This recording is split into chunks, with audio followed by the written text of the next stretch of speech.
নমস্কার বন্ধুরা, মেঘার সাথে বাঙালিয়ানার আরও একটি নতুন পর্বে আপনাদের সবাইকে স্বাগত।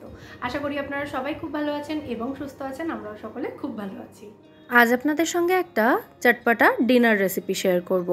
যারা ওয়েট লস জার্নিতে আছেন, মানে রোগা হওয়ার জন্য ডায়েটে রয়েছেন, তাদের জন্য কিন্তু এটা ভীষণই লোভনীয় একটা ডিনার হবে।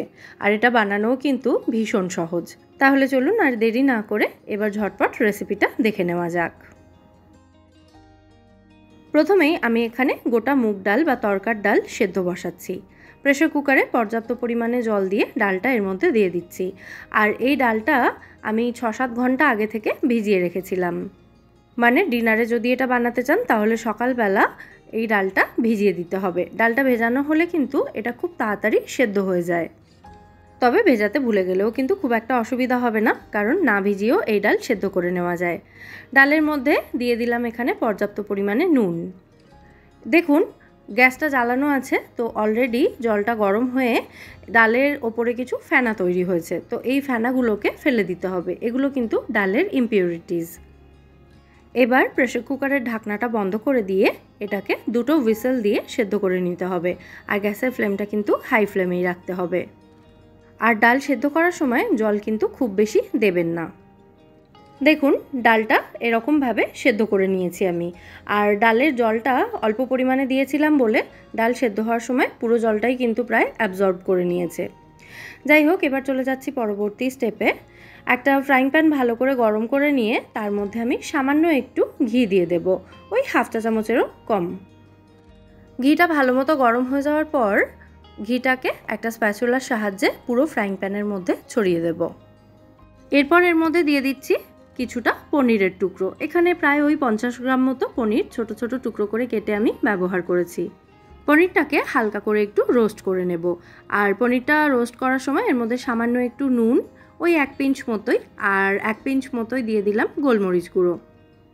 তবে আপনারা চাইলে পনিরটাকে এভাবে ফ্রাই বা হালকা রোস্ট না করে এটাকে কাঁচাও কিন্তু ব্যবহার করতে পারেন। পনির এভাবে একটু হালকা রোস্ট করে নিলে খেতে বেশ ভালোই লাগে, তাই আমি এই স্টেপটা করছি। আপনারা চাইলে কিন্তু এই স্টেপটা স্কিপও করতে পারেন।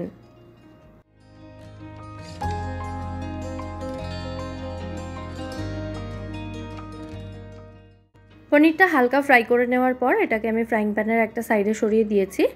আর একটা সাইডে 1 মুঠো মতো চিনেবাদাম দিয়ে দিলাম। চিনেবাদামটাকেও হালকা করে একটু ফ্রাই করে নিচ্ছি। আপনারা চাইলে কিন্তু চিনেবাদামটাকে ড্রাই রোস্টও করে নিতে পারেন। চাইলে মাইক্রোওয়েভ ওভেনেও কিন্তু চিনেবাদামটাকে ড্রাই রোস্ট করে নিতে পারেন। 1 মিনিট হাই পাওয়ারে মাইক্রো করে নিলেই কিন্তু চিনেবাদামটা খুব ভালোভাবে ড্রাই রোস্ট হয়ে যায়। তো চিনেবাদামটাকেও হালকা করে ফ্রাই করে নিয়ে এটাকে আমি পনিরের মধ্যে তুলে রেখেছিলাম। ডাল সেদ্ধ করার পর সেটাকে ঠান্ডা করে নিয়েছি এবং পনির আর এই পিনাট বা চিনেবাদাম ফ্রাই করার পর এগুলোকেও ঠান্ডা করে নিয়েছি। তো এবার এই চিনেবাদাম এবং পনির ফ্রাই করা যেটা রয়েছে তার উপরেই আমি দিয়ে দিলাম সেদ্ধ করে রাখা ডালটা 1.5 হাতা মতো। সাথেই দিয়ে দিলাম কিছুটা শসা কুচি। একটা ছোট সাইজের শসা এখানে আমি ছোট টুকরো করে কেটে নিয়েছি। দিয়ে দিলাম কিছুটা টমেটো কুচি, স্বাদ অনুযায়ী কাঁচা লঙ্কা কুচি এবং 1 টেবিল চামচ মতো ধনেপাতা কুচি। স্বাদ অনুযায়ী বিট নুন দিয়ে দিচ্ছি, এখানে কিন্তু রেগুলার নুন ব্যবহার করিনি। আর দিলাম স্বাদ অনুযায়ী সামান্য একটু গোলমরিচ গুঁড়ো। দিয়ে দিচ্ছি 1 টেবিল চামচ পরিমাণে পাতিলেবুর রস। চাইলে সামান্য একটু চাট মশলাও ছড়িয়ে দিতে পারেন এই সময়ে। তারপর এই সমস্ত উপকরণ একসাথে খুব ভালো করে মিশিয়ে নিলেই কিন্তু আমাদের দারুণ সুস্বাদু প্রোটিন স্যালাড বা প্রোটিন চাট এখানে একদম রেডি হয়ে যাবে।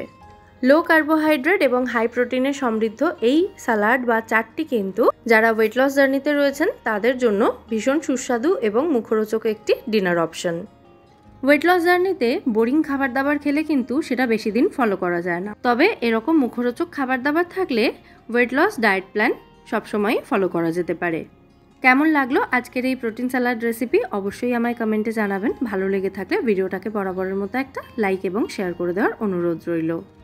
তাহলে আজকের মতো এখানেই বিদায় নিচ্ছি। সবাই সুস্থ থাকবেন, ভালো থাকবেন এবং সবাইকে খুব ভালো রাখবেন। নমস্কার।